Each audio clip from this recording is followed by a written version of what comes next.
Access to adequate healthcare has been an ongoing issue on the African continent.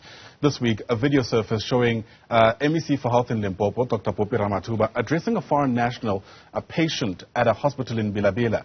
The MEC said that migrants are putting strain on the province's hospitals and in turn denying South Africans the kind of services and care that they deserve. Let's get your perspective on how this has landed from perhaps a Zimbabwean national, as well as someone who's had an interest in these issues.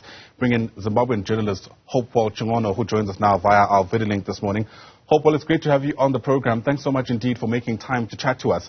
You've already gone public about your sentiments around this very issue. In fact, you've used this moment to once again highlight issues that you've raised in the past around how misgovernance leads to the collapse of institutions and the healthcare system in Zimbabwe hasn't been spared.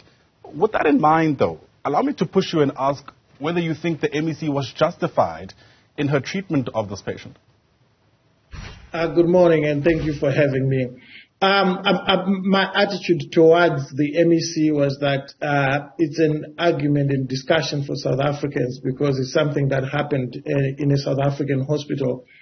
However, I would like to look at the root cause of why we end up in such situations where public officials are frustrated by the failure of neighboring countries to have healthcare facilities that are working.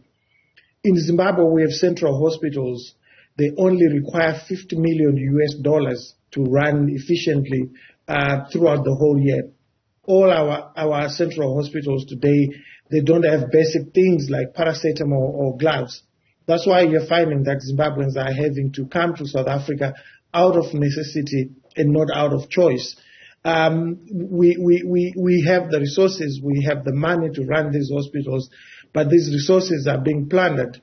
They are being looted by the ruling elites in ZANU-PF, and we have been saying this for years. I actually went to prison 3 times inside 6 months for exposing corruption. Part of it had to do with the plundering of public funds that were meant for COVID-19. And because of this, it creates a situation where our neighboring countries, they become very frustrated with us coming to South Africa. There are 2 things that we need to make clear. There are Zimbabweans who are living in South Africa legally. They are not an issue to the South African healthcare system because they are already budgeted for. The real issue is illegal Zimbabweans who are in South Africa without papers and end up having to use public services like healthcare. It's not their fault. It is the fault of both governments because on the Zimbabwean side, they are failing to invest.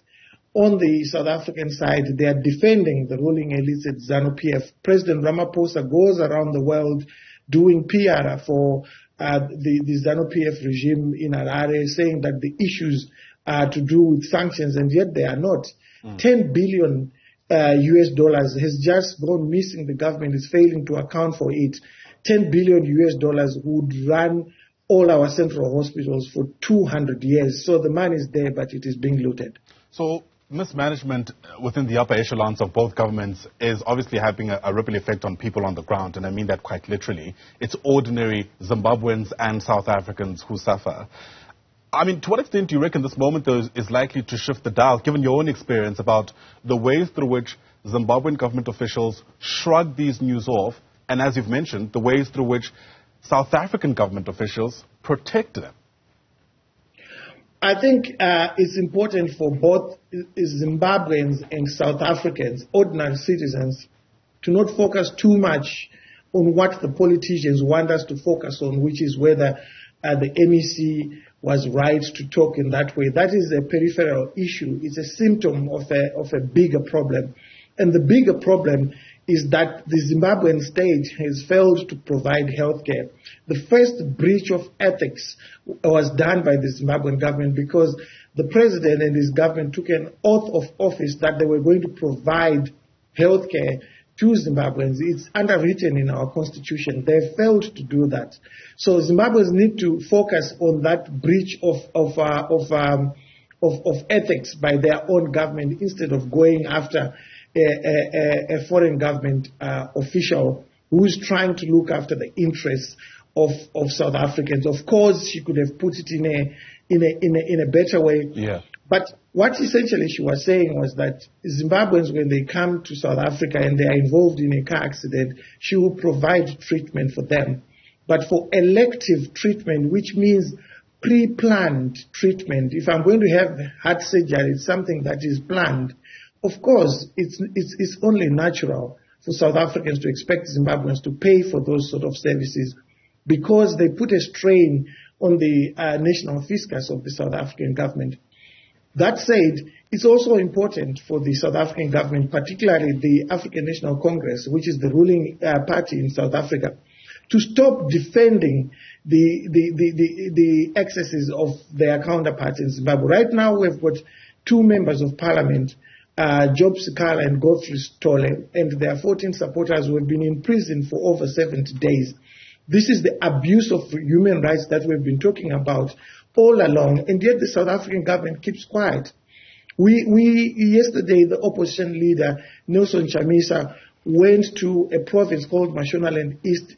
Cars belonging to his supporters were stoned, they were destroyed, his supporters were beaten up. This is the abuse of human rights that has created the crisis that we've been talking about, the crisis that is now gone across the borders into South Africa. Zimbabwe is no longer a foreign policy issue for South Africa. It is a domestic policy issue, as we saw with the MEC in Limpopo. Yeah. I mean, I hear you mentioning that this is a peripheral issue, but I wonder, Hopewell, whether we can't walk in two at the same time. I mean, on the one hand, you brought forward these very real national problems that should be solved, let's be honest, at a bilateral level. But I'm sure simultaneously we could have a discussion around how you and I, at ground level, so to speak, interact whilst these issues exist. I mean, is it completely appropriate to be bringing these national issues to a patient on a hospital bed, no matter how valid they may seem? No, it's not appropriate at all. But that is why I'm saying that it's a failure by the African National Congress. They need to deal with these issues government to government. Our foreign minister, Frederick Shaw, was in South Africa 2 weeks ago. These issues should have been dealt with there. Instead, they had tea, they had lunch, they exchanged pleasantries, and they said everything is hunky-dory when it's not. On the ground, citizens are fighting each other. South Africans are pushing Zimbabweans. They are saying you need to leave because you don't have papers, you are illegal immigrants, you're taking away our jobs. These are social pressures that are being put onto the South African citizen by not just, by the way, Zimbabweans, it could be Mozambicans, but it shows a tragic failure of leadership on both the ANC and ZANU-PF, because these things should have been resolved a long time ago. You and I remember that we have had these sort of problems for over 22 years now. The Zimbabwean crisis has been on the table for 22 years. President Thabo Mbeki said there was no crisis in Zimbabwe. President Ramaphosa today is saying the problem is sanctions. At least there are other African leaders like President Paul Kagame who have been a little bit more nuanced and honest by saying that the crisis in Zimbabwe needs to be resolved by Zimbabweans. And by that, he meant that the government of Zimbabwe needs to look after its citizens. And as he put it, Zimbabweans will become the best ambassadors of their country if they are treated well by their government. And that is not happening at the moment. And the ANC has got a moral obligation to remind its liberation partners, ZANU-PF, that that is not how to run government. The money is there. They need to ask them, why are you not investing? In 2001, African heads of states met in Abuja, what became known as the Abuja Declaration, where they said that they would invest 15% of their budgets into healthcare. But that's not happening. The reason why it's not happening is that the Zimbabwean political elites in ZANU-PF, they go for treatment to South Africa, they go for treatment in China. President Mugabe died in Singapore, where he had spent millions of dollars seeking treatment.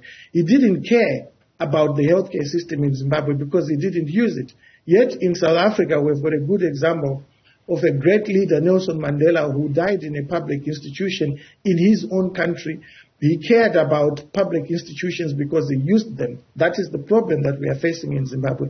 And I think it's important for the ANC to understand that the time for defending ZANU-PF both in South Africa and internationally, is no longer now, because it's now affecting itself, and even its grip on power is loosening because of the immigration crisis. I think Nelson Mandela was at Mill Park Hospital, which last time I checked was a private healthcare facility. But your point is well made, and I take it. And hopefully we'll be able to get to the bottom of what's actually taken place so that we can solve it, at the very least, for the people who are most affected. And those are ordinary Zimbabweans and South Africans. For now, Hopewell Chin'ono, thanks very much indeed for speaking to us. Hopewell is a Zimbabwean journalist. Appreciate your time on the AM Report.